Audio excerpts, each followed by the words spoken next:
I mean, we literally, I mean, everybody's talked about it. Yes, the Congress was taken hostage. The country, the economy was taken hostage. You had people there who were literally ready to cut the baby in half. I mean, I've heard a lot of criticism of the president. Frankly, the president had no choice here. Congress had no choice here. We did the same thing the president had to do, which is save America from a default, because a default would have been far more disastrous. And what we had was a group of people who are completely unaware or didn't care about the consequences of their actions. They were actually arguing for a default, which would have been even more catastrophic with respect to what's happening in Europe and what's happening here at home now. So we have to break that. And I have to tell you, I say this to you politely, the media in America has a bigger responsibility than it's exercising today. The media has got to begin to not give equal time or equal balance to an absolutely absurd notion just because somebody asserts it, or simply because somebody says something which everybody knows is not factual.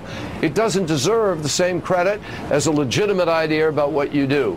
And the problem is everything's put into this tit-for-tat equal battle, and America is losing any sense of what's real, of who's accountable, of who is not accountable, of who's real, who isn't, who's serious. Well, let's look at that, Senator. You know, we're about, by the way, a minute away. And by the way, Barnacle's written this down. Mike, this is your responsibility. We're about clean it up. A minute away from the July jobs report, so we're going to kill the break and keep this conversation going. And Simon Hobbs, I believe, will be joining us. By the way, this is obviously this is one of the. Can I just add one other? Could I add one other thing? Sure. In 15 seconds, because the jobs report. There's a great book called The Crash of 29. It reminds you that Franklin Roosevelt took his foot off the pedal of helping to stimulate the economy in 1937 we went up to 14% unemployment.